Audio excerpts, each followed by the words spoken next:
Selamat datang di channel Pemuja Malam. Jangan lupa like, share, and subscribe ya. Terima kasih. Chapter 36. Masih belum baikan. Syahla marah karena suaminya ternyata sempat meragukan kesuciannya. Maka beberapa hari ini, ia memutuskan untuk menjaga jarak dari lelaki yang dicintainya itu. Ustadz Amar akhirnya hanya bisa mengecup kaki istrinya perlahan dan tidak berkata apa-apa lagi. Tentu saja ia merasakan dengan jelas perubahan sikap istrinya, tapi ia mewajari hal tersebut karena dirinya memang sudah keterlaluan. Dengan berat hati, ia menghormati kemauan sang istri yang ingin menjauhinya sejenak. Sementara itu, suasana di kampus tidak kunjung membaik. Meskipun rektor sudah membantah fitnah kalau Syahla adalah simpanan Ustadz Amar dengan mengunggah bukti buku nikah, tetap saja sikap para mahasiswa masih sama. Mereka masih berasumsi bahwa bantahan itu hanya digunakan untuk memperbaiki citra kampus supaya tidak rusak. Hari ini pun Ustadz Amar kembali menelan kekecewaan karena tidak ada satupun mahasiswa yang datang ke kelasnya. Bahkan 3 orang yang tersisa waktu itu kali ini juga ikut pindah ke kelas lain. Otomatis hal tersebut membuat Ustadz Amar harus berbalik badan dan tidak jadi mengajar. Bu Retno mengetahui fenomena itu yang jelas membuat Ustadz Amar kembali dipanggil ke ruangannya. Ini surat izin cuti, ucap Bu Retno tanpa berbasa-basi. Saya memberikan kebebasan kepada kamu untuk tidak mengajar sementara waktu sampai semuanya membaik. Ustadz Amar menatap surat perintah yang disodorkan kepadanya. Ia tahu hal ini akan terjadi. Maka ia tidak banyak protes dan hanya mengucapkan terima kasih, lalu melangkah keluar dari ruangan. Saat hendak melangkah ke arah parkiran, Ustadz Amar terlebih dulu menolehkan kepalanya pada Fakultas Sastra, tempat istrinya belajar.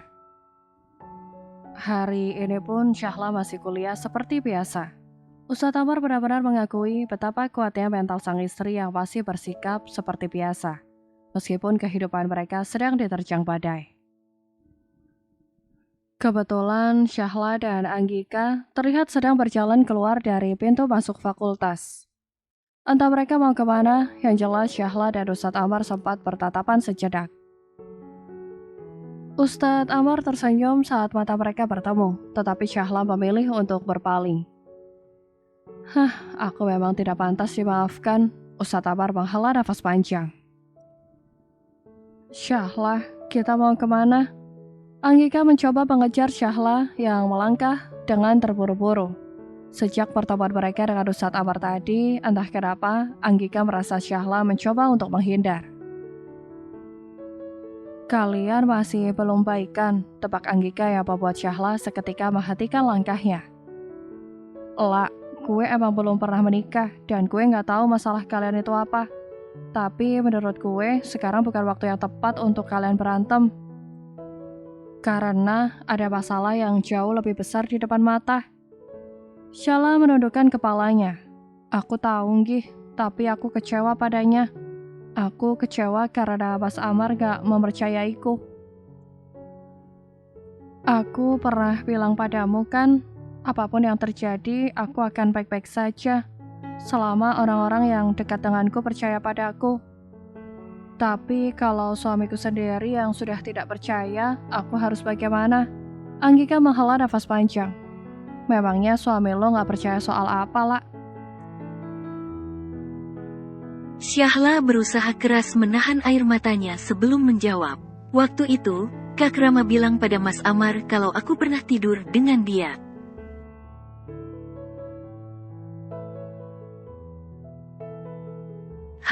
Anggika membelalakan matanya. Wah, gila sih, Rama itu benar definisi setan. Udah gak pantas disebut manusia. Jadi, yang di kantor polisi dia cuekin kamu karena itu?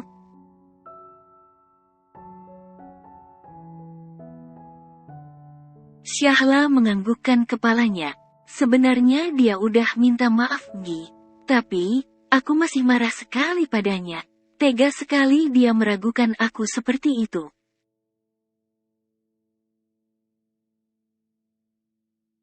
Anggika memeluk sahabatnya yang sudah mulai menangis. Gue ngerti perasaan lo gimana lah.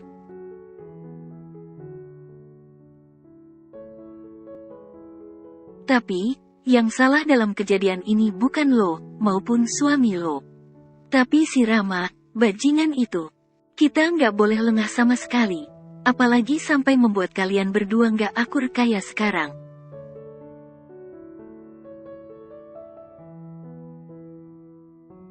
Karena justru itu kemauan dialah, Anggika mengusap air mata Syahla. Sudah ya, setelah ini bicara sama suamimu ya.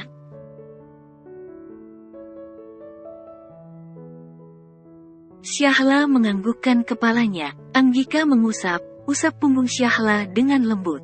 Ketika sedang dalam perjalanan pulang menuju apartemen, Ustadz Rama mendapatkan telepon dari kepolisian. Maka, ia segera membanting setir dan menuju kantor polisi.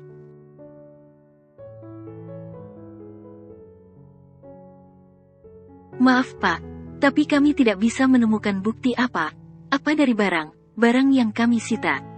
Jelas Pak Polisi, mustahil. Ustadz Amar menggebrak meja.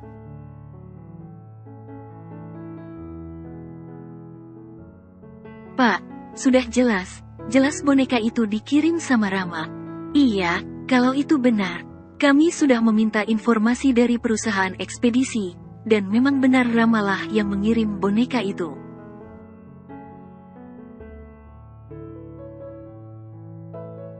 Tapi ya hanya itu, tidak ada bukti kalau dialah yang memasang kamera, maupun yang menyebarkan video kalian. Ustadz Amar menyugar rambutnya ke belakang dengan frustasi.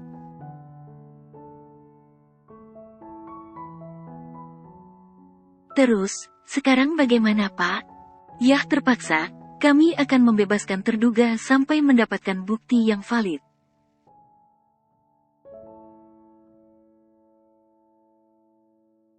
Ustadz Amar langsung terduduk lemas di atas kursi. Astaga, ternyata ini tidak mudah. Ia yakin Rama yang melakukannya, karena dia sudah mengakui perbuatannya secara langsung saat di kosan waktu itu.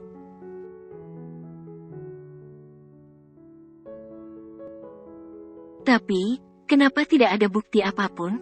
Terpaksa, Ustadz Amar keluar dari kantor polisi dengan tangan kosong. Keluar dari kantor polisi, Ustadz Amar termenung di dalam mobilnya. Ia sibuk berpikir.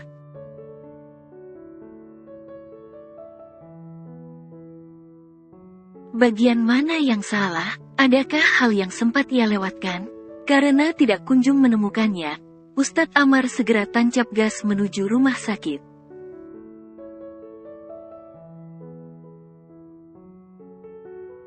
Ustadz Amar segera melangkahkan kaki menuju kamar tempat Kak Rama dirawat. Ia butuh penjelasan. Atau kalau perlu, ia akan melakukan kekerasan meski harus menambah biaya perawatan laki-laki itu.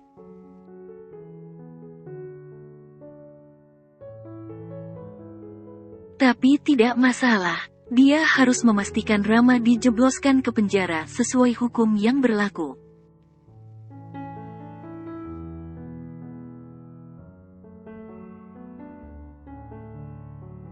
Kosong.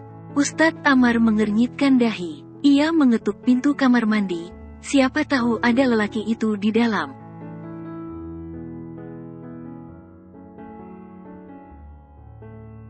Tapi tak ada jawaban. Maka terpaksa ia membukanya tanpa bertanya, dan ternyata ruangan itu kosong. Ustadz Amar merasa ada yang tidak beres. Ia segera berlari ke resepsionis rumah sakit.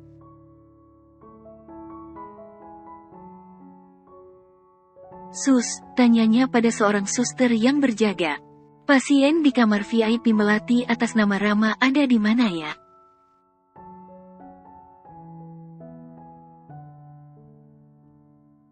Suster itu tampak memeriksa komputernya sejenak. Oh, dia sudah pulang Pak. Kami baru saja memulangkannya hari ini.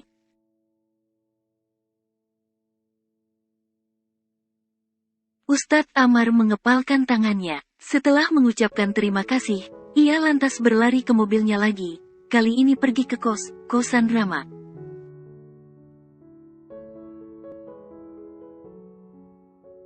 Loh, nak Rama sudah pindah. Waktu dia masuk rumah sakit, dia bilang mau keluar dari kosan ini. Ustadz Amar tercengang mendengar penjelasan ibu kos itu. Astaga, lelaki brengsek.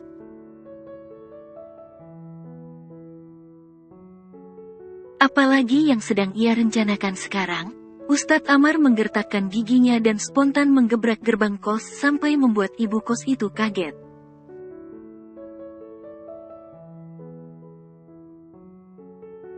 Sialan.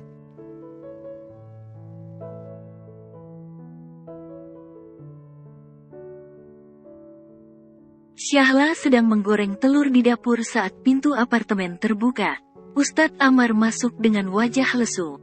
Tangannya terluka akibat meninju gerbang kosan dengan tangan kosong.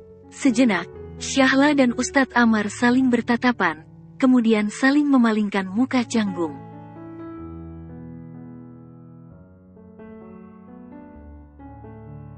Setelah meletakkan telur gorengnya ke atas piring, Syahla menghampiri Ustadz Amar yang sedang duduk di atas sofa. Perlahan, diraihnya tangan suaminya yang terluka dan dibasuhnya dengan hati menggunakan alkohol.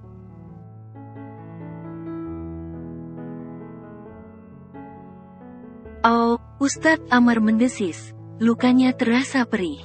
Namun saat melihat Syahla menatapnya dengan tajam, ia membungkam mulutnya dan memilih untuk menahannya di dalam hati.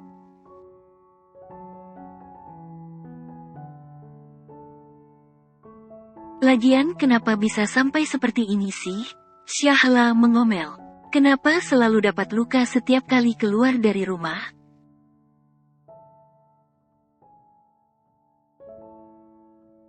Ustadz Amar meringis. Akhir ini emosi saya sering tidak terkontrol. Maafkan saya. Syahla kali ini mengoleskan antibiotik ke luka sang suami.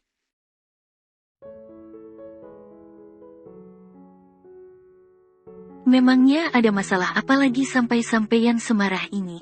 Ustadz Amar menundukkan kepalanya sejenak.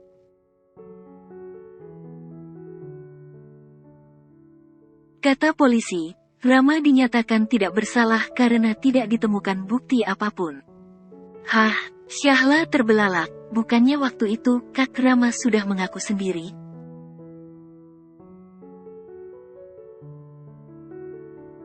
Dia mengaku hanya di depan saya, tapi tidak di depan polisi. Tapi saya janji akan pastikan dia mendekam di penjara. Syahla mendengus.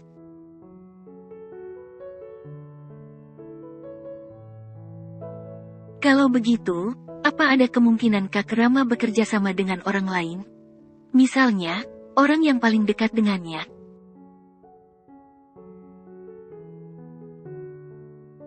Ustadz Amar berpikir sejenak. Kamu sendiri, tahu tidak siapa yang dekat dengan Rama? Syahla menggeleng.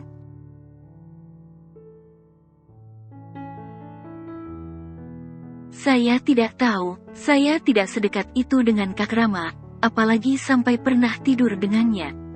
Syahla menjawab masam. Ustadz Amar merasa perkataan istrinya itu menusuk dirinya, maka cepat digenggamnya tangan Syahla.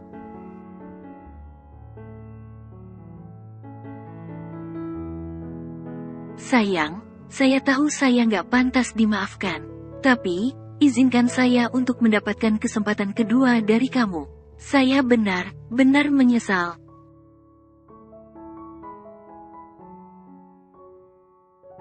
Syahla menghela napas panjang. Saya sebenarnya juga ingin memaafkan sampeyan dan menganggap ini semua tidak pernah terjadi.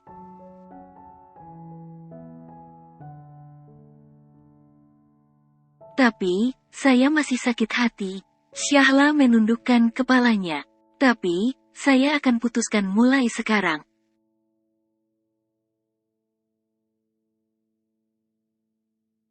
Saya akan menunda kemarahan saya sampai masalah ini selesai. Menunda, memangnya marah bisa ditunda?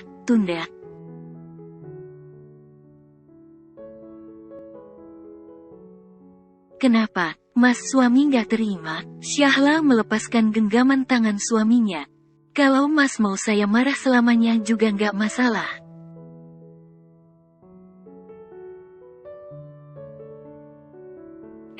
Jangan. Ustadz Amar langsung memeluk sang istri. Terima kasih atas pengertiannya ya sayangku. Jadi, malam ini saya sudah boleh tidur di kamar istri?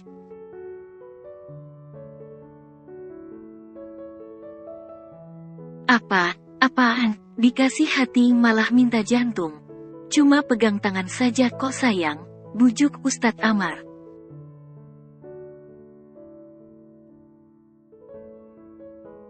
Iya, pegang tangannya begini. Syahla memegang tangan Ustadz Amar yang terluka sampai laki itu meringis kesakitan.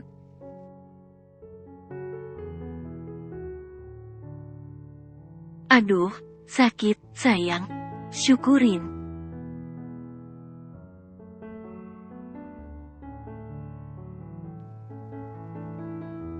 Tiga hari sudah berlalu sejak kejadian itu. Tapi tidak ada tanda perkembangan dari laporan yang diajukan Ustadz Amar.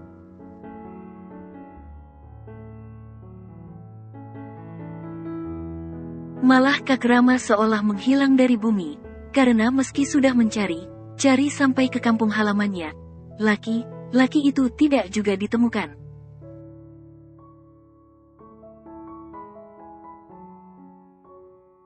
Alhasil, Ustadz Amar dan Syahla yang bekerja sama dengan pihak kampus hari ini melaksanakan konferensi pers. Pasalnya, berita yang diunggah oleh rektorat tidak kunjung meredam desas-desus yang beredar.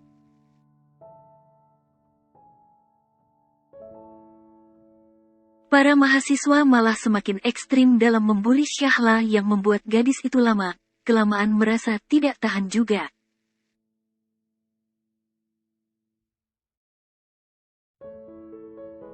Ustadz Amar yang semula berencana melakukan konferensi pers setelah pelaku tertangkap akhirnya memilih untuk melakukannya sekarang.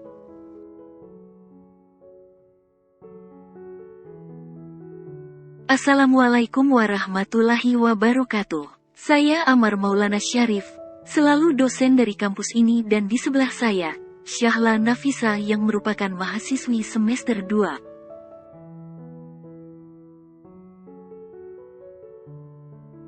Menanggapi rumor yang beredar, kami membantah bahwa saudari Syahla adalah simpanan saya, melainkan dia adalah istri saya yang sah.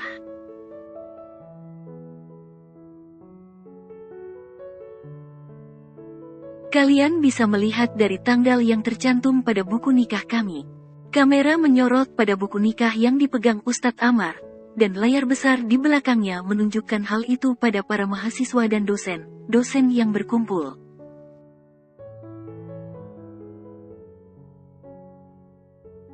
Selama ini, kami memang memutuskan untuk menutupi hubungan kami demi menjaga profesionalitas. Kami tidak menyangka hal tersebut malah memunculkan sebuah fitnah yang tak berdasar.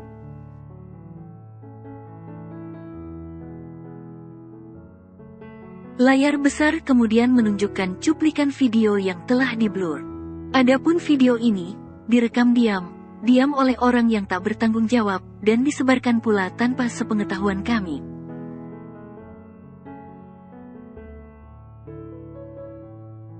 Kami sudah mengantongi nama pelaku, namun butuh proses yang panjang untuk menangkapnya. Maka dengan ini, saya dan istri memohon sebesar-besarnya pada semua orang untuk tidak lagi menyebarkan berita yang tidak benar yang dapat merugikan kami, dan tidak mempercayai berita hoaks tersebut.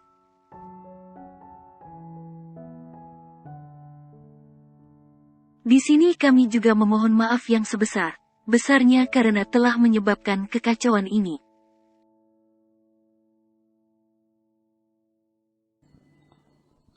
Bersambung.